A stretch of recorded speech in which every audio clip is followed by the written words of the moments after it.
Welcome to a special edition of the Digital and Social Media Sports Podcast. It is less than 24 hours after NFL schedule release when all 32 teams in the NFL released their masterpieces, and it seemed like everyone participated this year. And no one really sat it out and just said, we'll throw up a graphic. And some teams, of course, put more resources than others. But I was so excited. It seems like every year and throughout the year, of course, I'm always texting and talking to my friend Alex Kopilow from Sponcon Sports about his thoughts and his perspective, his insights on everything that teams are doing, but certainly on schedule release eve and the day after. And of course, he sent out a newsletter, his edition of the Sponcon Sports newsletter, very early this morning, as he was up late last night analyzing the schedule release videos with his lens on business and opportunity and sponsorship and all that. And so I decided let's record it. We'll probably have a conversation anyway, so let's just put it on recording and release it to the masses. And here he is, my guest, Alex Kopilow, is someone I'm lucky enough to call a friend, who is just on top of everything with Sponcon Sports. And welcome to the podcast today, Alex. Hey, appreciate it. We got the text chain to the pod, which I always love. And you have to appreciate being an East Coast person, having a friend on the West Coast, when you can be texting someone at what is 1 a.m. my time. And it's perfectly reasonable to hit you up with my takes on the schedule release. So we actually did not share any takes with each other before this. We normally do, just to get ready for the pod. So very fresh. I know that you in particular and me as well, we were pretty impressed this year. You know, it's kind of been ups and downs, peaks and valleys throughout the years. And I feel like I think this is like the maybe the unofficial 10-year anniversary of schedule releases really taking off, depending on when you pinpoint the day zero. But before we kind of get into like our specific takes on individual teams that we like I guess just big picture, before we get into like what performed this year, why should we care about this? Like, what do you think that teams get out of schedule release content? Why is it worth all the hubbub and investment? And of course, there's varying degrees of investment and resource allocation. But just from your experience, both being in the trenches and looking at it from a wider lens, why do we care? Yeah, schedule release. I mean, let's get down to the basics here. It's an opportunity to engage your fans in the off season, which is huge. You don't want it to be a dead time. You don't want to lose that engagement. You want to keep the audience warm and kind of gearing up for the rest of the off season and kind of take them there. And the NFL has done this best by essentially creating a primetime moment, right? We've now got the NFL Network covering this in prime time, where it didn't even used to be a thing a long time ago. So that is a factor, having an off-season moment. I also think this is like the one moment for content teams to just have fun. Yeah. They get budget, they get to do wild, like really cool ideas, and they get to put a lot of thought into it and just show how good that they are. They're not worried about the wins and the losses. Excitement is really high. You're coming off the draft. So I think embracing something like this is just a chance for your content team to just like go wild, take a big swing. And at the end of the day, if you lose schedule release, it doesn't really matter in the end. Yeah, no one's going to look back and think about what your record was over the last 10 years of schedule releases. Like, did you have a win or a loss or a mediocre time frame? But yeah, I mean, your point is spot on. I remember having Jason Levine on the podcast a few years back, and he's of course SVP of brand and content for the Chargers, and talking about what they get out of it. And for him, it's really an opportunity, as you mentioned, for the creative team to flex their muscles and to have fun. And also, it shows that this is a team, this is an organization that supports creatives, that brings in talent and lets you spread your wings, so to speak. And so that kind of attractiveness to be a place where creatives can thrive. And also, to an extent, I'd love to get your thoughts on this as well. It's a showcase to potential sponsors, to agencies that I'm sure agencies in particular are like pouring through it to see like who's doing really cool stuff. And if we have a sponsor or a brand that wants to do something creative and it wants to reach a fan base in the NFL, like who can we go to? And so I imagine it's also just like almost like a pitch out there to look at how the cool stuff that we can do if you work with us. Yeah, I'm almost eating my own words here. It's not that if you lose schedule release, that's not like at the end of the day, you're going to be okay. But there is a lot to gain by being really good at this, right? If you're the Chargers, if you're a team like the Titans from a few years ago with the Broadway, person on the street interviews, right? That really shows that you have a strong content team. You know how to integrate brands. You're going to come up with things that resonate and can go viral beyond the NFL endemic audience. Like this is one of those moments where you can go beyond NFL endemic. So it's something you can put in a pitch deck from a sponsorship lens to drive revenue and give brands the confidence that you're going to deliver. And quite frankly, this is one of a key sponsorship kind of tentpole as well in terms of driving revenue, in terms of monetization. Yeah, and I imagine too, there's opportunities as well, and you don't see this necessarily play out all the time, but to really establish your brand. Like, we know the Chargers as being irreverent and having those savage takes, and because of the schedule release, and that's really where you establish that. And other teams like we won't get into specifics yet, but like the Detroit Lions or whatever, being able to say like we're all about grit and we're all about winning football games and not necessarily having fun, so to speak. And so if you want to establish who we are and have your fan base rally around something, schedule release is a time to really activate that brand, whether it's a rebrand or just reinforcing your current brand, I guess. 100%. I mean, this is a time where you can really kind of prove out just how good you are, how well you know your fan base, how well you know the conversations around the league. I mean, there's so many examples of people throwing in references to other teams, not just the Chargers. Lots of teams are doing it. And so it really helps you just show how valuable you are. And I mean, you got to imagine, a team like the Chargers where they're getting, on TV and interviewed by this, right? It's doing a lot for the club just in terms of its marketing and building a fan base. And so it's visibility to your senior leadership as well that you should be hyping up for your own personal gain in terms of your career. Yeah. Last thing before we get into this year's edition of the schedule release is kind of like who you're catering to. And like you kind of started mentioning this a little bit around like, are you trying to show that your fans? You're trying to really cater to your fans and look at how awesome our fan nation is, as opposed to necessarily saying, especially now with the NFL trying to, take over the world. Like, how can we make sure that fans don't know who we are yet, or maybe are casually know who we are in Germany or in the UK, become fans of us as well? And so it's an interesting dichotomy of like, let's go in on the, if esoteric stuff that our fans will know versus trying to appeal to the masses, because there's a chance maybe we can, recruit new fans as well. Yeah, I think both versions have worked, right? You could go a Chargers route where it's a lot of deep references, but when they're so like brutal and cut deep, that gets you the earned attention that people are talking about it, where you have to check it out. We talk about the Tennessee Titans and doing the interviews on the street, right? That is a concept that anybody can get, and so that travels. I think another thing you have to think about is really what is true to your brand, and kind of like what are the truths that lie in there. You think about the Buffalo Bills, and they always have their players in content. They're always there. They let Josh Allen kind of do his thing, did that again in schedule release this time. And I think that's one of the reasons why it resonated. So you have to be true to what your brand is, but you can take either approach, but you have to do it at a high level either way. Yeah. Well, let's get into it. I guess like starting off, big picture thoughts, like what are some themes that resonate with you? What are some practices that really stood out to you? Just taking a kind of a 40 or a 300-foot view, bird's eye view, whatever the term is. What was your kind of early takeaways? Yeah, so I think the most important thing was just the originality in the concepts. Like we see year over year people rehashing the same styles. I mean, how many times are we going to see people going around a city and finding something that looks like the opposing city and putting a logo against it, right? There's a lot of themes that I could get into that are very tired, and it's just like, hey, why are we going back to this well? And I think as a league, this might have been the best year ever in terms of original concepts and how teams brought it to life. Maybe, I don't know if it's peak one single video that was the best of all time, but it certainly was across the league, the best originality. And then with that, the other key theme for me on the sponsorship side was teams did a really, really good job of baking brands into the video, not just overlaying logos in very creative ways, that really made sure that the brands were not interrupting the moment and they were truly a part of it, right?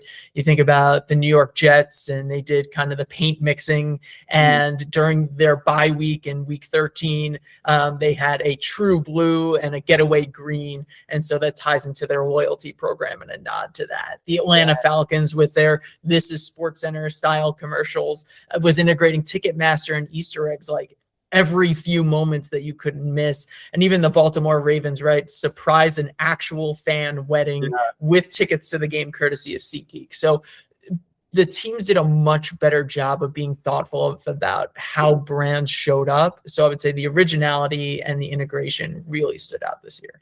Yeah, no, really, really apt observations, and I think like for the first time in a long time, there weren't any like duplications. Like there weren't like, oh, this team and this team both did the same thing somehow. They didn't necessarily realize it, but I think we had pretty much 32 original ideas this year, which was great to see. And yeah, I guess for me, a lot of similar things I noticed as well. I think in many cases, because you didn't even know it was sponsored sometimes, like the sponsorship inclusion like came at the end of the content. Like it was like, okay, oh, that was sponsored by this brand, that makes sense. Like wherever you see that the Minnesota Vikings had Omni at the end of their content. And I think too, like seeing that the concepts almost started with the partner activation. Like seeing the Cleveland Browns like saying we're gonna do Street Fighter and it's gonna be with Street Fighter, and it's like, wow, that's really cool. That really worked. Or the Chargers with Halo. We certainly get into the Chargers. I also thought too and maybe this is just prisoner of the moment and being so close to this year, but you really saw players got to really showcase their personalities more than ever. Like they were truly the stars, and I think a lot of teams are realizing that these players have not so legit talent, but legit personalities that you want to get them, whether it's the Falcons with Bijan Robinson and Drake London really doing some impressive stuff. The New York Giants, who just are like, we got Jameis Winston and no one else does, but he's not necessarily going to be our starting quarterback.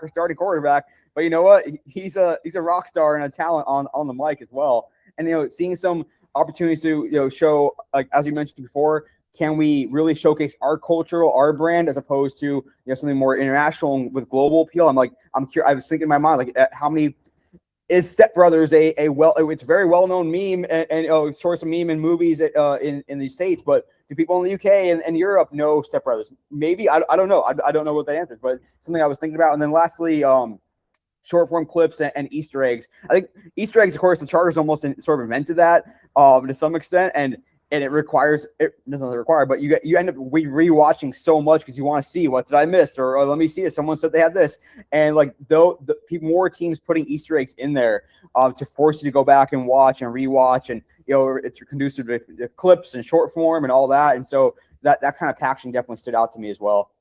Yeah, you said a lot of really good things there. I mean, in terms of appealing to an international audience, teams have been doing this for a little bit, a few years now, but they will create special schedule release videos for their international social handles. They'll use their cheer teams. They'll use their mascot accounts.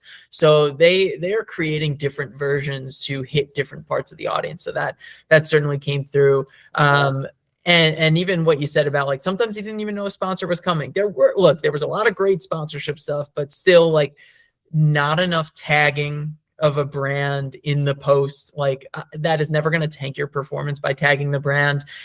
Still just not enough happening. I think it's 58% of sponsored videos had the brand tagged in those assets, and it's just not high enough. That really does make you miss it. I was very close to thinking the Minnesota Vikings had no sponsor, and they were the only one without a sponsor. Them and the LA Rams. But the Rams didn't have a sponsored video, but their assets were, the graphics were sponsored by Ticketmaster. So definitely wish there was a little bit better on the tagging front to ensure that people could recognize the brand. Because, look, it's great to be part of these moments, but if the brand is is hidden and not integrated, that's not where you want to be either.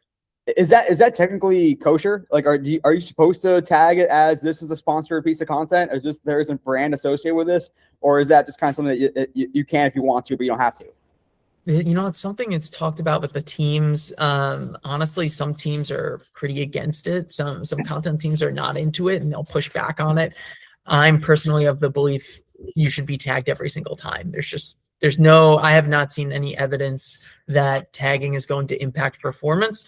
If you have that data, that's great. Then hey, that's what you have. I listen to the data first, but yeah, definitely not seeing a lot of that. And if I was the brand, I'd be pushing for it. But something you'll also see in schedule release, like low key, is that this asset sometimes becomes a throw-in because it goes back to how this is sold. And sometimes this is sold in the off season when all the brand's budgets are kind of tanked. And so it's either fulfilling maybe a make good, or it's just like tacked on at the end at a lower price, or just like a nice to have, and it fits your ticketing partner.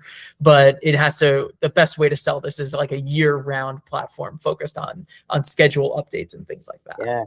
No, I definitely we'll get later in this episode into this kind of the deal mechanics and from someone like you who definitely knows the space really well. But let's get into a little fun, like a little we'll call it like a draft of going back and forth. I'm not necessarily trying to build the best teams, but trying to talk about some of the standouts, what we thought about them, and so we'll go back and forth, pick one at a time, and we'll go 4 rounds, and we'll hopefully have 8 fun teams to talk about. So you're the guest. Welcome to this podcast, this draft. So I will let you go ahead and go first. Well, I think there's a clear first 2 picks. So I'm very curious if you fulfill that. But got to go Chargers 1-1. Look, I think everybody's ready to be like, oh, the Chargers again. Look, they had a Halo theme. They cleared the rights.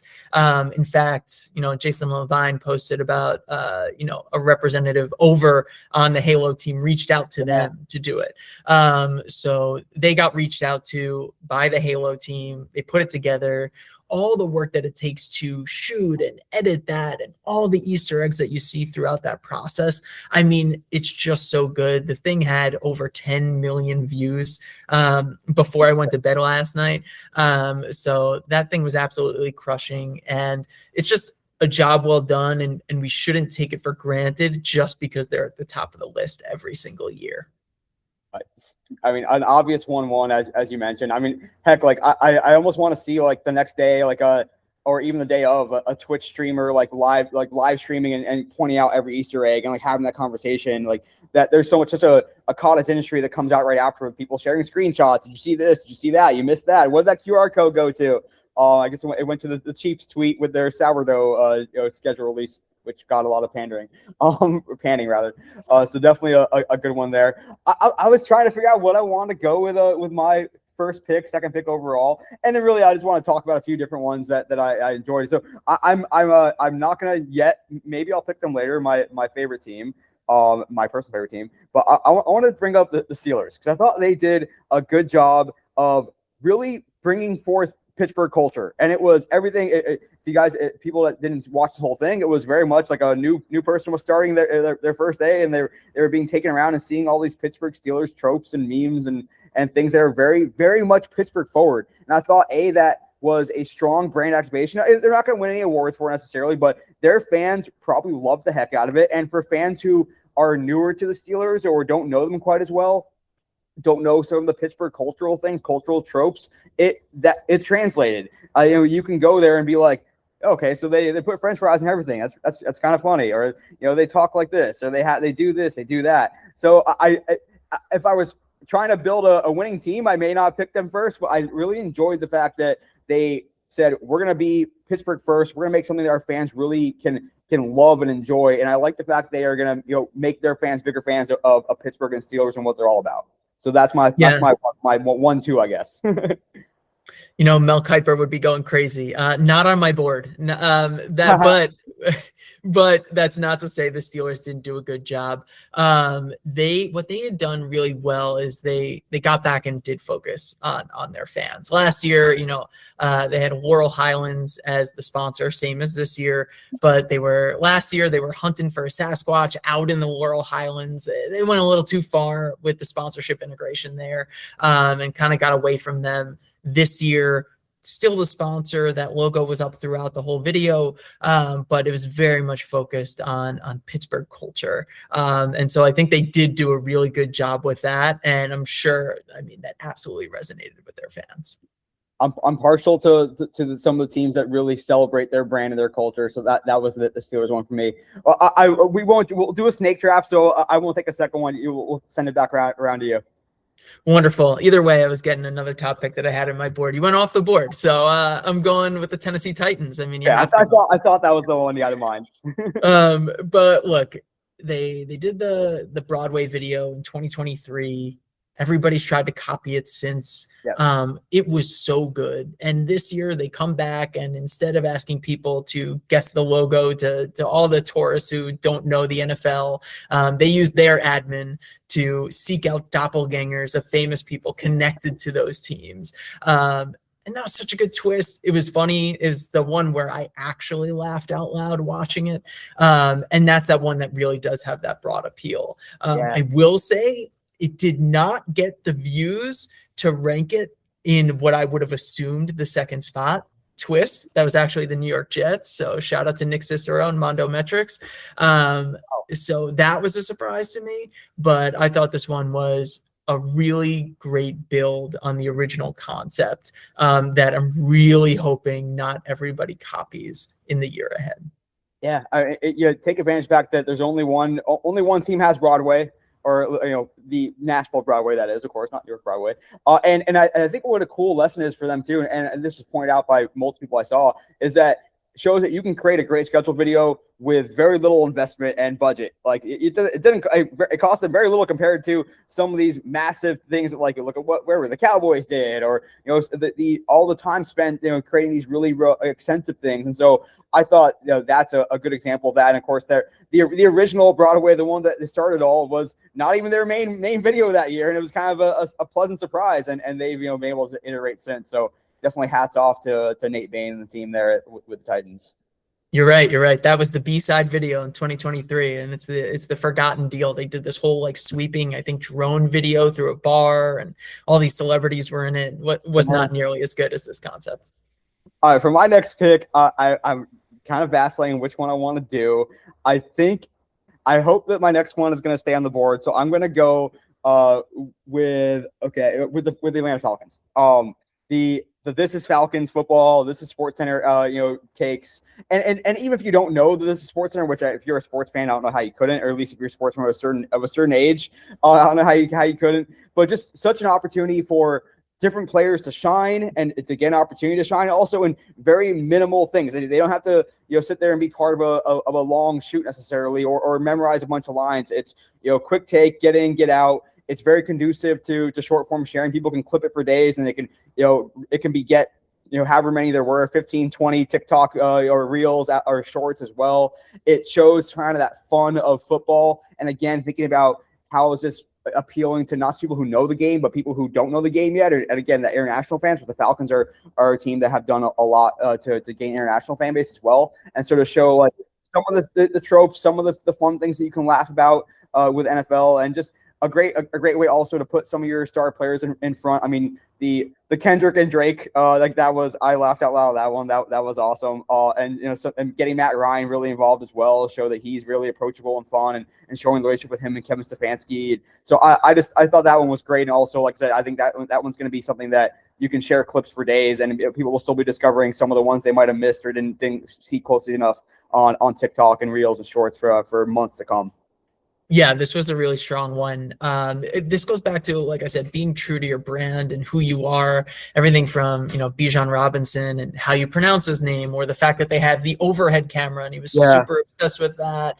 Their mascot going up to the roof, right? Because he's always falling from the top and coming down. So they really stayed true to that. The players, you could see, enjoyed it. Everyone from Matt Ryan to Bijan to Drake London. So they did a really great job on that. Ticketmaster was coming up in so many creative ways throughout that series. They were on coffee cups and reception desks and on the screen in the meeting room. So they did a good job for the sponsor. What I'm curious to see is, will they take all these commercials, will they run them as real commercials in market, both on digital and connected TV, but also like on traditional broadcast and everywhere you can run it? Like, I would hope you could use that also for your ticket sales creative, and kind of really, draw out the most value possible there. Yeah, no, I haven't checked even the Meta Ads library, but I imagine that'd be a good source of that as well, not just for now, but certainly in the days and weeks to come. And it's just a great format that has worked several times over the years. And of course, ESPN being the one that started it all. Just a good one there and a fun one. All right, you're up, Alex. Next one. What do you got?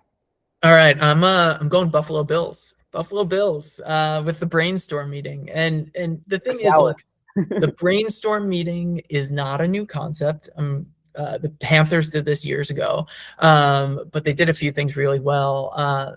Ticketmaster, again, on the screen in the meeting room behind the leader of the meeting, and so just natural placement consistently there. Josh Allen stole the show, not a surprise, with a giant chrysalis, and he's recommending that as the schedule release video. I actually went and searched Google Trends to see if the word chrysalis increased in searches. It did not. I thought it might, because it was just so outrageous, and like having to think, what is that? Like, everybody knows it's attached to butterflies, but like, do you know what it actually is? But they found a way to make it their own. I thought it was just actually funny and delivered on the entertainment value of schedule release. Like, one thing we didn't talk about with schedule release is it's not about sharing your schedule. It's about being entertaining. And so it's the epitome of what the Bills do day in and day out, getting players involved, being funny, and knowing how to cut through. And so definitely stood towards the top for me. Yeah, a good one there, a fun one for sure. And just like, if nothing else, if you describe the Bills, like, their social media is proudly weird, and it accomplished that task. It was weird, but it was funny. It was fun, but it was weird in all the fun and best ways. And of course, having Josh Allen, who's someone who seems like he's always down to do something fun, was a great thing to see. So good pick there for sure. Yeah, but it wasn't even as random as you thought, right? Like, Josh Allen literally in the video brings it together. A chrysalis, it's a metaphor for change, and right, they're going to a new stadium. So even the takeaway for someone there is not do a brainstorm meeting and then bring up the most ridiculous idea. Like, you do have to connect it back, and that helped ground the idea and make it make sense. My next one, I think we're in the third round here, or my third pick at least. And we talked about a little about it earlier, but I'm gonna go Cleveland Browns and the Street Fighter game. I mean, good mix of nostalgia and also like a lot of Easter eggs as well. I mean, maybe not quite as densely packed with Easter eggs as like a Chargers activation, but a reason to rewatch things and things that you might have missed, and also some. I mean, frankly, like when I saw them turn the Colts mascot into glue, that one took me back a little bit. I was like, oh wow, they went there. Turning the horse into glue, and just a lot of fun seeing a video game that has, and again, this goes to the way I think about these things, international appeal in theory, at least. Street Fighter is a known commodity, a known property that fans around the world could recognize and could have some fun with as well. And then when it came at the end, and I was like, oh, so that was they worked with a partner on that. That was part of a sponsorship to promote the game and really promote the movie. I thought that was great, and it's one of those things where the concept almost came before the partnership or because of the partnership, and that really spoke to me as well. So I enjoyed it. I had fun. It was good. As someone who grew up playing Super Nintendo Street Fighter, not to age myself, I enjoyed that one and all the Easter eggs within it as well. Well, it's a great segue. For me, the Browns, it wasn't for me, but that does not mean it was bad. I just think it's just not my thing. And so I don't know. It wasn't one of my top picks, but it's a perfect segue into my fourth and final pick, and just like a trend that we should talk about. And that pick is the Indianapolis Colts with the Simpsons theme. Yeah. And so before I dive into it, I think the big thing coming out of last year was the Colts, because they duplicated what the Chargers did. I think they were both Minecraft last year, and the Chargers cleared the IP. The Colts did not and had to take it down. And that's a big lesson you need to learn in social media. And this year they made sure to clear the IP with The Simpsons. The Browns obviously did that with Street Fighter. And so you saw what the result of that is, right? So at the end of the Colts video, and we'll get into what it was, but at the end of the video, it was, hey, Simpsons streams on Disney Plus, and they were promoting it at the end. And with the Browns, it was how you can go and buy the game, where it's available, and then even had a QR code linking to the Capcom Fighting YouTube channel. So you're seeing what it takes to kind of get these almost licensing deals for this type of stuff. And of course, we talked about the Chargers, who did it well with Halo, but the Colts, what they did well is they owned up to their mistake from last year. They took shots at themselves several times in the Simpsons video. I think they said that their burgers were cooked in Lucas oil. They had a days since beating the Jaguars. When the Jaguars came up towards the end of the montage, it's Homer going back into the hedges. So they did a really good job of like making sure those connections were clear. And so I really enjoyed it, and just a redemption story. They went 8 Mile on themselves. So I props to them for that. And I thought that the couch gag was great too, with all the big offensive linemen sitting on the couch and saying who's the skinny guy, and Homer's like all flattered by that comment. That was a great one. But yeah, seeing the Disney Plus CTA at the end, I thought was very effective. I almost expected there to be more within like. I wasn't sure what to expect when they started showing the clips, like after the the intro of what's going to be more integrated stuff and like more Easter eggs within that, but it was just straight up clips from the show, which it did very well in finding clips that matched. And I guess it goes back to the old Simpsons did it, meme or trope over the years, that they've done so much that you can find something that so fits every team in the NFL pretty effectively. I mean, even from the angry dolphin to the UK and just a lot of good stuff there. So a great pick. You took my. I was asking my pick if you didn't take it. So I'm trying to figure out decide which I want my last one to be. I think I'm gonna go with one that I didn't expect to like. I didn't want to like it. It felt weird at times. I'm gonna go with the Chiefs. With their QVC with the actors' names are escaping right now. Rob Riggle. Rob Riggle, that's right. I knew it was Rob something. And the sort of weird passive-aggressive exchanges between them throughout. I was like, what? It almost was annoying at times, but the jokes were funny. And the more I watched it, the more I started enjoying it. And it didn't necessarily, there wasn't any like overarching theme that I necessarily took away from. We've seen, 90s and shopping style things before, but it was a good use of their talent, I thought. And obviously they, got that talent. Rob Riggle's a well-known Chiefs fan as well. And so we've seen him before at various Chiefs events. So again, it's something that I didn't expect to like, but it served the template well. Here's an opportunity to kind of poke fun at each team and also make sure that we have two funny people and let them kind of be funny and do their thing throughout. So again, one I didn't necessarily expect to like, but one I liked as well. So any thoughts on that? And also any ones that you also want to bring up, in a rapid fire form as well?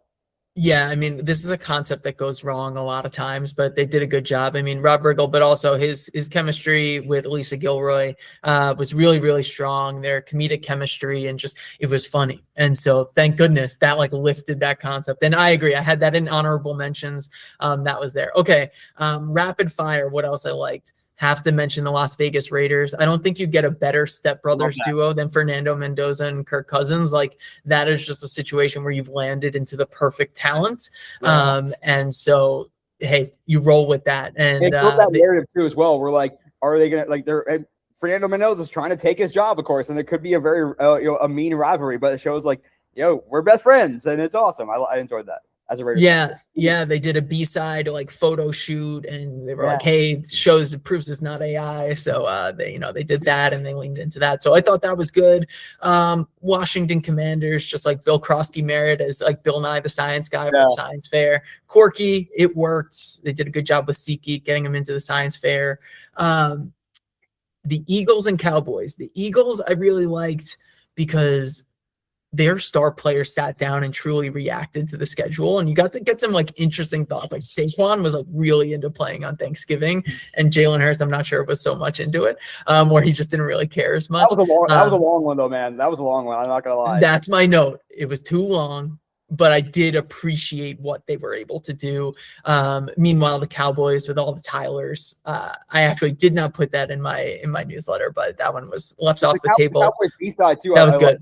With the improv, that was all. Yes, the improv was really good. And then last one, quick shout out to the Patriots with the players riding the roller coaster and announcing the schedule. It reminded me, I think it was Atlanta Falcons Hard Knocks. They went to the aquarium on one of their off days, and just like seeing players have like kid-like fun, I thought was really strong. Yeah, no, you definitely called out most of the other ones that I would call out anyway. I it's just some other kind of stray observations from some others as well. Like I thought the Vikings, with the food and all that, like what I took away of that was almost like their kicker is the main guy on the, is that like that. I mean, I had to like I didn't know who it was by appearance, and then when I realized it was Will Reichert, I was like, okay, that's your guy. I mean, you can't necessarily put JJ McCarthy out front, I guess, because you don't know if he's going to be your starting quarterback all year. So I thought that was an interesting one, at least. I appreciate the Packers, trying something different with the claymation, and I am curious, like, did they come up with the claymation because it was all just so they could make the Clay Matthews pun a little bit, or do they have the claymation idea first and then decide, oh yeah, we have a former player named Clay that maybe we should bring it as well. I appreciate what the Bucks tried with the Tampa Bay Baywatch. And Baywatch obviously in the news right now with the reboot coming, and Bert Kreischer, an interesting inclusion, but a fun guy. And there was some funny visuals there as well, with stomping on kids' sandcastles or whatnot. Bert is a big Bucks fan. Bert's a big Bucks fan, so that tracks. Yeah, the Packers was interesting. Their clip, they're just like short clip, with the nod to Parks and Rec. That actually was my favorite part of the whole claymation theme. So that was a good one. Lots of fun ones there. We won't do our worst of, because this is a positive show. Although there were some that maybe didn't make the mark quite as much. But every year you're gonna have some that are awesome, some that aren't quite as much. But enjoy the draft. I think both our teams are strong. But I kind of want to get, as we get in the last few minutes here of this special episode, of picking your brain a little bit on how these things come together. Like, I guess take me through the mechanics, the how-tos. Like, when do these things, and I guess in an ideal scenario, and also in maybe if it's different from what happens in real life, like when would these things start to be discussed? When would they come together? How are these oftentimes just folded into a larger partnership deal, or are they itemized? Like, give us an idea of how these things work, I guess. Yeah, I mean, I've been in many situations where there's not a lot of time put into it, just like a couple months, maybe even less. But there are teams that do it well in advance. I believe the Chargers, it's like 6 months in advance, and that was like part of like securing the IP. It takes like a long time in some of these situations. You should be thinking about it in advance, whether everyone does or not. But like I said, many people will think about this as like a one-off moment. It should be thought as like the centerpiece of a larger package. That's how you really do it right, and to maximize the dollars that you're going to get for it. So you should be pairing like the schedule release moment with that, and when the preseason schedule comes out, and every time you have like up next and you're like showing the schedule that way, and anytime you have a schedule update, and the schedule page of your website and your app should be sponsored, or they should have custom widgets for like airlines or hotel companies, to book your hotel or book your flight on the schedule. So you should be looking to make it this larger year-round platform that feels like it's always on and just has like a tent pole in the off season. And that's the way that you're going to get the most dollars for it. I don't think many teams are doing that, but they should be. And then just like from a brand partner standpoint, of course, ticketing is going to be the biggest partner you're going to put on this, because you're ultimately trying to sell tickets. So Ticketmaster had 18 different teams this year. That was triple the next highest, which was SeatGeek after that. And then you see like a lot of like airlines, JetBlue, United, Delta, Allegiant, and travel and tourism, right? We had 2 newcomers in terms of brands this year in NFL schedule release, and that was Skyscanner with the Dolphins and Experience Kissimmee with the Jaguars. And so both in the travel category makes perfect sense. So that's how you should be really thinking about schedule release. And are these typically, like, you look at a Ticketmaster or SeatGeek, they're obviously, spending a lot of money with these teams, and they are big partners.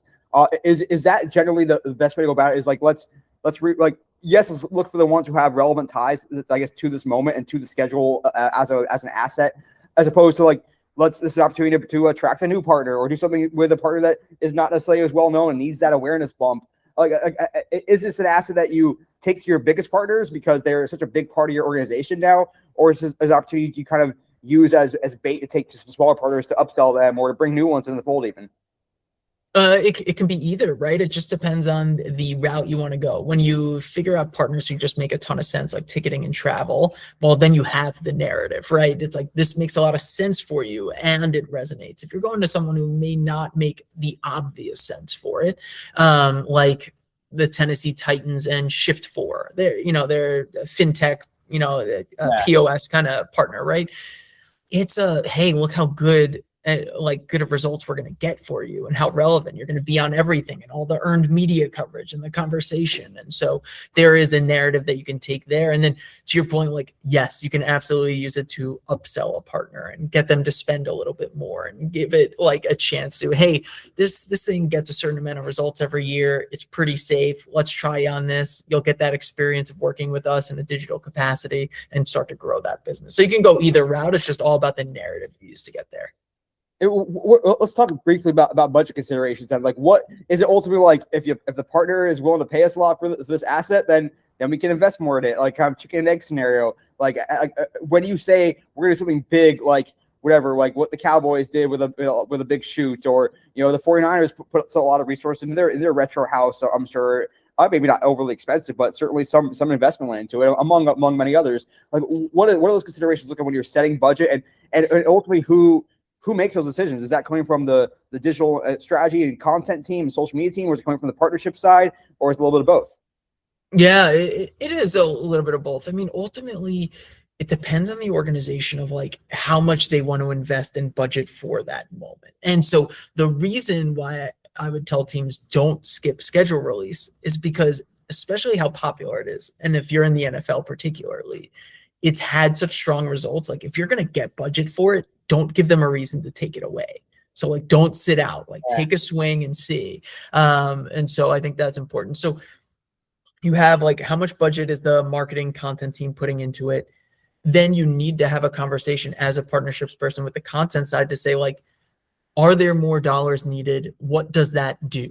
Like, does it get us a better concept? Like, what does it bring to cover those costs? Because, partnerships teams are always broad opportunities. Oh, if you just get one partnership, it covers the cost, right? A lot of vendors will come in that regard too, in the B2B space. So you got to be careful relying solely on partnerships, even though they can be such a great resource to bring these things to life. So it all goes back to collaboration with a lot of lead time, because then you're bringing everybody into the mix, you're getting everybody on board.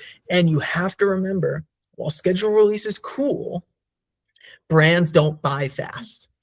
They're planning years, quarters in advance. And so if you're expecting your partnerships team, it's April and you're trying to sell a July schedule release, the odds of that are low, unless the price is really nice. And that means you're not maximizing the value.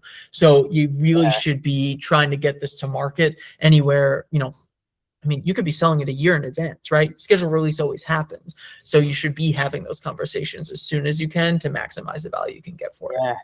And, last thing I want to get your opinion or your thoughts on here is both, I guess, a couple of many things, both use of celebrities and use of IP. I guess on the celebrity front, and I invite you to speculate, because I'm not even sure like how these things come together with celebrities. Like, are they getting paid an appearance fee? Are they getting paid a number of hours? Are some of them just fans and they're willing to do it because they, Joel McHale's a diehard Seahawks fan. He can get field passes to a game wherever he wants it. I guess, how do those come together? And then kind of a secondary follow up is the IP conversation. Like, when do you need that relationship with the IP owner, or when can you just take the Step Brothers concept and go balls to the yard, or Napoleon Dynamite, wherever it might be, or are those kind of open season? So celebrity side and IP side. Celebrity side, I know some of, but not all of it. So anybody listening, I'm not positive, but there are like friends of the team. There's certain celebrities that like are always there. You've got a good relationship. They got tickets. They're being taken care of in some regard, and they're excited to be part of these things. Like, who wants to participate, right? My assumption is someone like a Rob Riggle and the Chiefs, like, he's pretty game if he's available and can do it, right? Like, and they're going to hook him up when he comes to the stadium. So there's certainly relationships there. Then with IP, you definitely need to get the clearance. I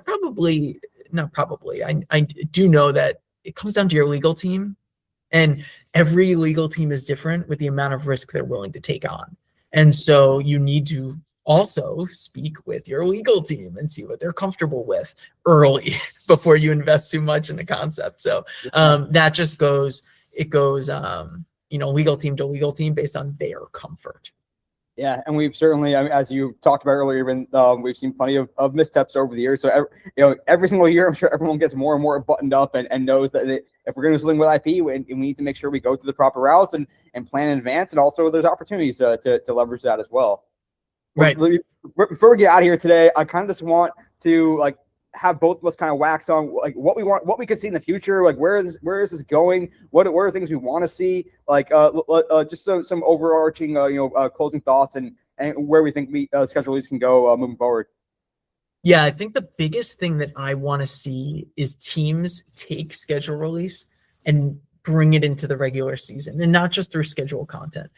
I believe the Chicago Bulls a few years ago had a Pokemon theme, and they created an opening night T-shirt in that theme. Yeah. And both were sponsored by AT&T.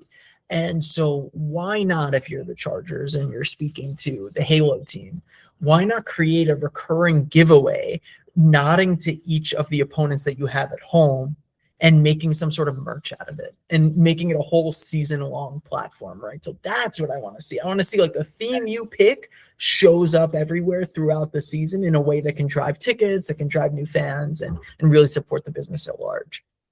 Totally with you there, and I know that's something that's near and dear to your heart, and it makes it a more valuable asset in activation and brand play as well. I guess a couple of thoughts, themes for me as well. Thinking ahead, like one on sort of the AI front.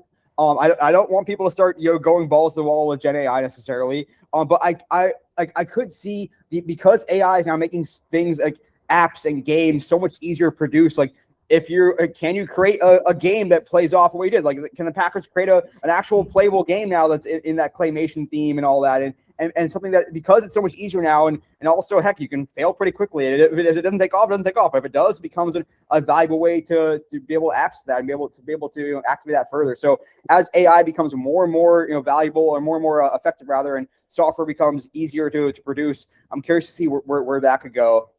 I also two other things. One is on the sort of in that similar route of like, how can you drive revenue outside of these and the brand activation opportunities that these concepts create. Like, one thing that jumped to mind immediately was seeing the Jameis Winston Van Gogh and the Pictionary contest he was playing on the street with fans. Like, could the Giants like sell a limited edition like Pictionary game with football related things to draw, or other things of that nature? Like, I could totally see that. Or maybe it's a giveaway, a sweepstakes, and then you can capture fan data that way as well. So that, I think, could be an opportunity and maybe that's just isolated to that example potentially, but that kind of offhand physical product generation from these as well. And the last thing I'll bring up, and then I'll definitely bounce back to you, is I'm almost not necessarily surprised, but right now we're in a moment when the collectible space is going through the roof, and it doesn't seem to be slowing down right now. So as you have, especially these more novel activations and novel things, like, can you auction off or give away some of the items used in these schedule release videos that fans are seeing and they're made famous overnight? Like, how can I'm almost surprised that we didn't see some of that. And I'm sure Darren Ravel and Collect are out there saying, "Oh, we can help you do that. We can help you create some collectibles and do some giveaways, or maybe it's an opportunity to activate too with a whatnot or with some of these platforms that are growing as well." So those are a few thoughts that I would love to see going forward as well. Yeah, I think you brought up some amazing points. I think that creating a game or creating a product like that, I mean, it's just like such a great idea. Again, goes back to the proactivity. Like, you can build these things pretty quickly with AI, but you still need some time. I think back to the New York Jets a few years ago did a GeoGuessr game. Or they brought in, I forget the creator's name, but they brought him in to GeoGuess everywhere where he went, and we've just seen recently, if you've seen it out on Twitter, the new GeoGuessr game by Frank Michael Smith. He just launched one and is doing incredibly well, right? So I think you got the right thinking there. That's really smart. The Nashville Predators for schedule release did a thing where they ran a sweepstakes and you had to answer questions based on all the Easter eggs to drive data and also get some prizes with like tickets. I would love to see more builds like that. And then you're absolutely right. More products, scale that IP. Like, if you've got it, like, at very least, like, screen print some shirts, like figure something out, right? When the Titans did the Broadway interviews and whatever they called the Falcons, which was the incorrect name, like screen printing those. If now the Falcons did lean into it. I think they even had a whole watch party about it, but creating product off of that in this moment is a smart idea.